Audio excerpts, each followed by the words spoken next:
오늘 아침 뉴스 연구소. 오늘 아침 뉴스의 맥을 짚어드리는 시간 뉴스 연구소 경향신문 박순봉 기자, 뉴스톱 김준일 수석 에디터 나와 계십니다. 안녕하세요. 네, 안녕하세요. 네, 첫 번째 뉴스로 갈게요.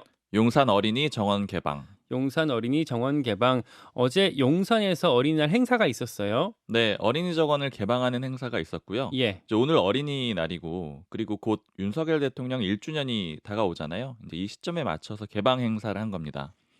미군 용산기지 땅 일부가 지금 반환돼 있는 그런 상태거든요. 그중에 일부 30만 제곱미터, 옛날 표현으로는 9만 평 정도를 어린이 정원으로 만들었어요. 여기에 어린이를 위한 여러 가지 시설들이 갖춰져 있습니다.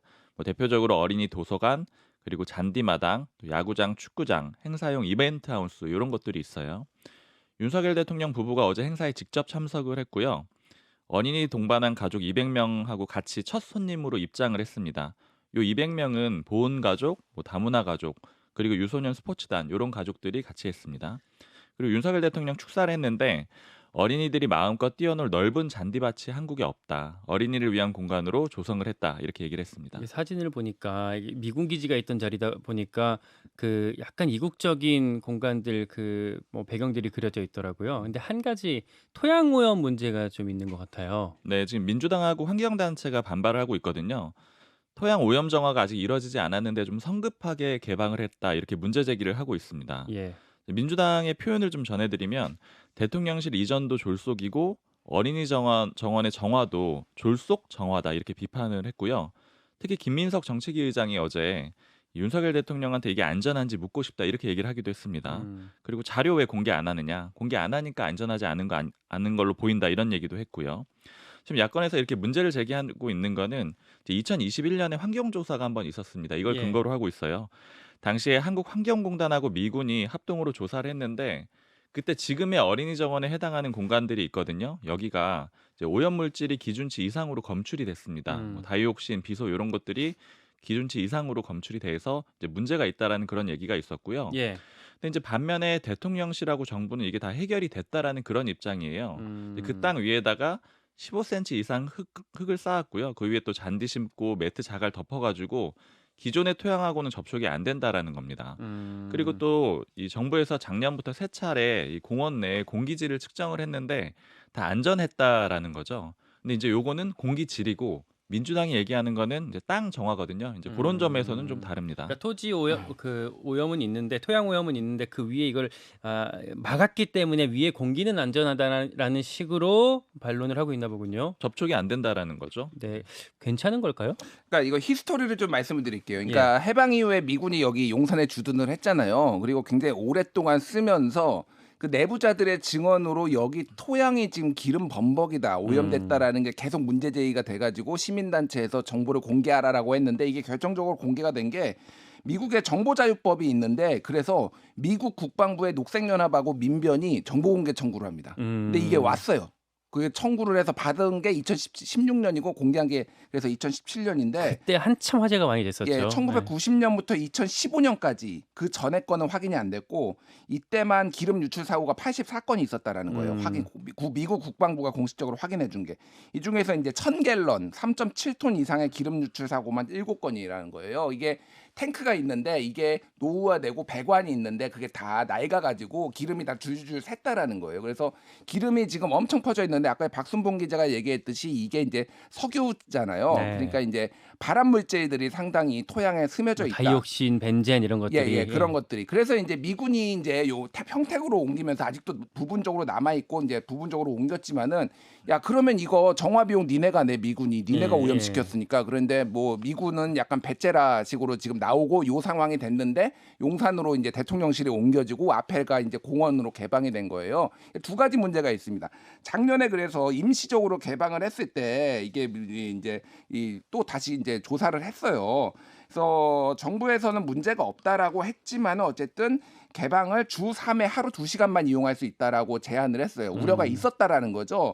그래서 그 개방에 문제가 없었다라는 걸 근거로 서울시 도시공원 이용 특성에 대한 만족 여론조사 보고서가 1년에 12.5일만 한국 사람이 서울 시민이 보통 이 공원을 일반 공원을 이용하니까 12.5일 정도로는 문제가 없다라는 건데 당시에는 만 19세 이상 서울 시민 700명으로 조사를 했거든요. 예. 근데 예를 들면 애들이 여기 오는 거는 더 자주 올 수 있다라는 그럴 거예요. 수도 있겠죠. 그러니까 이게 그러면 이 조사와 과거의 이 데이터들이 맞는 거냐? 첫 번째. 두 번째는 이제 뭐 더 근본적인 문제인데 이거를 이렇게 덮어버리고 하면은 이제 미군이 이거를 땅 정화를 하겠냐라는 거예요.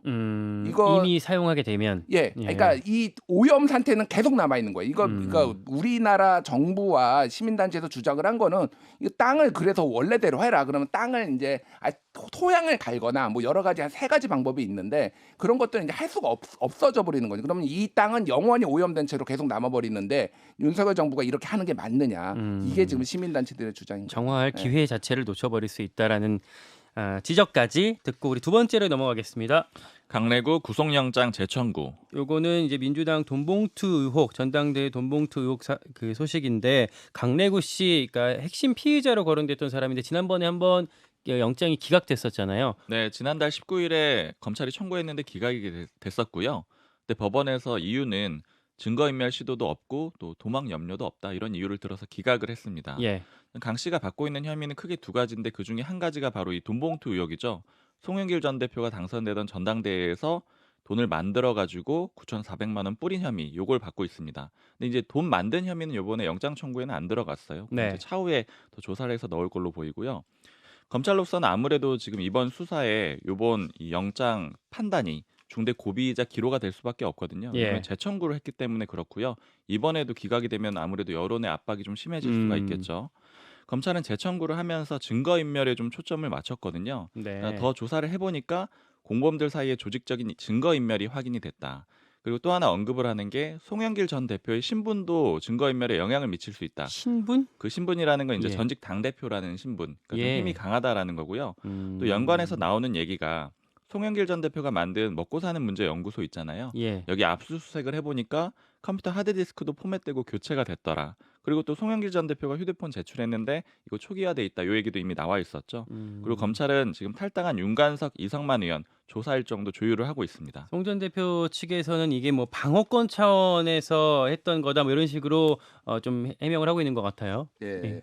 일단 어제 그 강래구 이제 구속영장 재청구가 됐잖아요. 예. 뭐 동아일보 지금 기사를 보니까 돈 달라고 징징대는 이정근의 농담한 거다 이런 식으로 해명을 했다라는 거예요. 그 녹취록에 보면은 뭐 이제 스폰서로 알려진 김모 씨가 오면은 밥값이 없다 현찰 좀 마련해 달라 그리고 1,000만 원 얘기를 해라. 그러면 100만 원 처음에 생각을 했다가 500만 원이라도 가져온다. 뭐 이런 내용이 들어 있는데 이게 이정근이 하도 돈 얘기를 하니까 농담이었다라는 식인데 이게 이제 먹힐지는 잘 모르겠습니다. 그리고 일부에서는 증거인멸 정황까지 있다. 그래서 이번엔 구속될 수도 있다. 이런 얘기들이 나오고 있어서 구속이 또 된다라고 하면 수사가 한 번 더 이제 급물살을 탈 가능성이 있는 거고 송영길 캠프 지금 서울신문에서 단독 기사로 쓴 건데 예.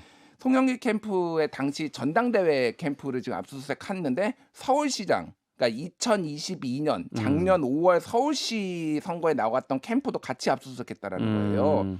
근데 이게 송영길 시장 전 대표 측에서는 별건 수사다라고 강하게 반발을 한다는 겁니다. 왜냐하면은 2021년 5월에 지금 전당대회가 있었잖아요. 그때 네. 그 앞단에 썼다라는 거예요. 근데 원래 1년 의혹은, 뒤인 예. 1년 뒤인 거는 이거는 전당대회가 그 내부 경선 자체가 그때 100% 온라인으로 이루어졌기 때문에 아예 돈을 쓸 일조차 없었다라는 거예요. 서울시장 경선 때는 내부 경선, 예, 내부 경선. 예. 그때는 그리고 박주민 의원이 아예 중간에 사퇴를 하고 김진애 전 의원이 나왔지만은 송영길이 확실시됐기 때문에 그래서 돈 쓸 일도 없는데 이것까지 지금 수사하는 거는 별건 수사 아니냐, 다른 걸로 지금 민주당 잡으려는 거 아니냐, 뭐 이렇게 조금 반발하고 있다, 뭐 이런 얘기들이 나오고 있고요. 예. 어제 눈에 하나 띄었던 게 지금 김용 전 민주연구원 부원장이 지금 예. 풀려났어요. 음. 보석으로 나왔습니다. 공식적으로. 예, 그래서 예. 정진상, 김용희 지금 다 나왔습니다. 아, 혹시 뭐 폭탄이 될지 모른다 이런 뭐 그 얘기가 있는 건가요? 아니, 폭탄이 된다기보다는 오히려 이제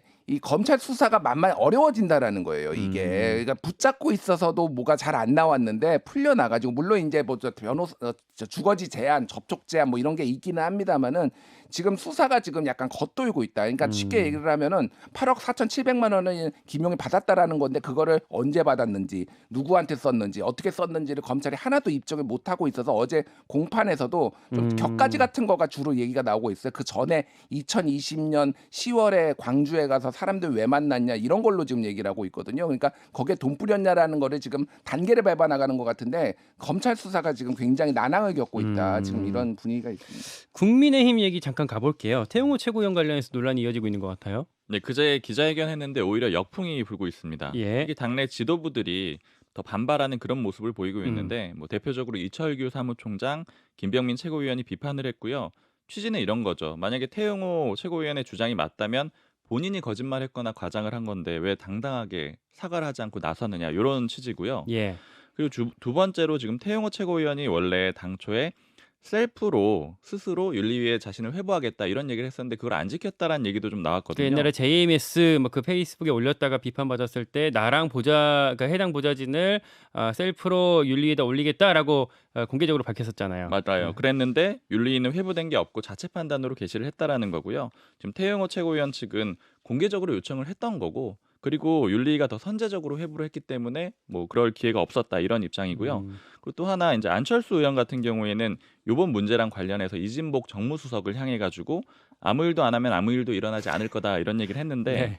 이게 예전에 했던 말을 돌려준 거잖아요. 즉 예. 대통령실의 전당대회 개입 의혹을 조금 부각시키는 그런 발언이라서 또 주목이 되고 있습니다. 예전에 이진복 그 정무수석이 안철수 당시 이제 경선 후보를 향해서 아무 말도 하지 않으면 아무 일도 일어나지 않을 것이다 이렇게 세게 말했던 것을 그대로 지금 되받아치는 모습인 것 같군요. 예, 마음속에 꽁꽁 가지고 있었다. 앙심이 좀 있었다. 뭐 이렇게 예. 평가들이 나오고 있더라고요. 지금 태영호 위원 같은 경우에는 어제 국민의힘 뭐 고위 관계자 말로 징계 1년 예상한다. 사실 이런 것까지 기사가 나오니까 이게 이제 예. 적절성 논란도 있어요. 최고 지도부가 그런 얘기하면은 이게 가이드라인 아니냐. 그런데 지금 전체적으로 보면은 태영호에 대한 중징계는 지금 불가피한 것 같고 지금 뭐 태영호 죽이기다 태영호 의원은 반발하고 있는데 뭐 기사가 쏟아지고 있습니다. 특히 보수 언론에서 오늘 눈에 띄었던 게 조선일보가 쓴 건데 예. 보좌진 상호 비판 하라우. 태영호 평양 스타일이 화근 그래가지고 말이에요? 예. 북한에서 일했던 강압적인 스타일을 보좌진들한테 강요했다가 그러다가 뭐 퇴근도 안 시키고 이게 보좌진들이 반대 교회도 못 가게 하고 뭐 이랬다가 하는 건데 태영호 때리기가 좀 본격화됐다 뭐 이런 뭐 분석도 그러다 좀 되치기 있습니다. 당했다 뭐 이런 네. 분석이군요. 짧게 마지막 3번 짧게 갈게요. 가로등에 2개 2m 이상. 뭐 이게 지금 그 현수막 설치되어 있는 얘기죠. 네, 횡단보도 같은 거 건널 때 정당 현수막이 굉장히 어지럽게 많이 설치가 돼 있잖아요. 예. 정부가 요거를 좀 규제도 강화하고 위반하면 강제 철거하기로 했는데요. 가이드라인 만들어 가지고 다음 주 월요일부터 이제 시행을 할 겁니다. 예. 내용이 어떤 거냐면 일단 설치 조건을 좀 강화했어요. 현수막이 너무 낮게 설치되어 있는 경우들 많았잖아요. 예. 그러면 이제 지나갈 때 힘들었는데 요거 2m 이상 되도록 정했고요. 그리고 가로등에는 2개까지만 달게 했고요. 뭐 신호등이나 안전표지판 가리면 안 됩니다.